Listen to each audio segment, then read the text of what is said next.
મધ્યપ્રદેશમાં લોકસભા ચૂંટણી દરમિયાન છેલ્લા 57 દિવસમાં 24 ક્વિન્ટલથી વધુ સોનું અને ચાંદી જપ્ત કરવામાં આવી છે. તો જપ્ત કરાયેલા સોના ચાંદીની કિંમત 15.35 કરોડ રૂપિયા છે. મધ્યપ્રદેશના મુખ્ય ચૂંટણી અધિકારી દ્વારા જાહેર કરવામાં આવેલી માહિતી અનુસાર મધ્યપ્રદેશમાં લોકસભાની ચૂંટણી દરમિયાન 299.3 કરોડ રૂપિયાનું ગેરકાયદેસર દારૂ, સોનું, ચાંદી, ડ્રગ્સ અને અન્ય સામગ્રી જપ્ત કરવામાં આવી છે.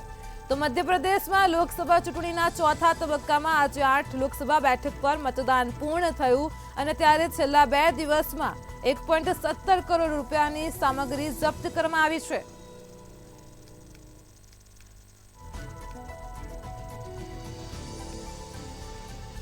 તો આજ મુદ્દે અમારી સાથે સંવાદદાતા શિવાંશુ સિંહ લાઈવ જોડાઈ ગયા છે. જે શિવાંશુ, મધ્યપ્રદેશમાં લોકસભાની ચૂંટણી દરમિયાન મોટી માત્રામાં સોનું જપ્ત થઈ રહ્યું છે, શું કહેશો?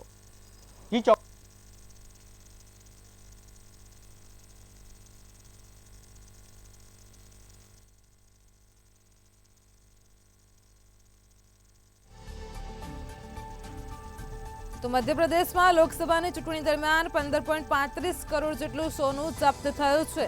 જપ્ત કરાયેલા સોના ચાંદીની કિંમત 15.35 કરોડ છે. 57 દિવસમાં 24 ક્વિન્ટલ ગેરકાયદે સોનું અને ચાંદી જપ્ત કરવામાં આવ્યા છે. તો 299 કરોડનો ગેરકાયદેસર દારૂ પણ ઝડપાયો છે. છેલ્લા 2 દિવસમાં 1.17 કરોડ રૂપિયાની સામગ્રી જપ્ત કરાઈ છે. આ જપ્તીમાં 5.9 લાખ રૂપિયાની ગેરકાયદે રોકડ જપ્ત કરાઈ છે. મધ્યપ્રદેશમાં લોકસભાની ચૂંટણી દરમિયાન છેલ્લા 57 દિવસમાં 24 ક્વિન્ટલથી વધુ સોનું અને ચાંદી જપ્ત કરવામાં આવ્યા છે. તો 299 કરોડનું ગેરકાયદેસર દારૂ પણ ઝડપાયો છે. છેલ્લા 2 દિવસની જો વાત કરીએ તો મધ્યપ્રદેશમાં ચૂંટણી દરમિયાન 1.17 કરોડ રૂપિયાની સામગ્રી જપ્ત કરાઈ છે અને આ જપ્તીમાં 5.9 લાખ રૂપિયાનો ગેરકાયદે રોકડ જપ્ત કરાયો છે.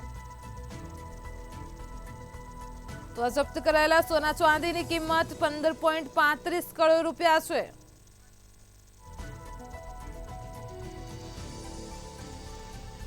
જી શિવાંશુ,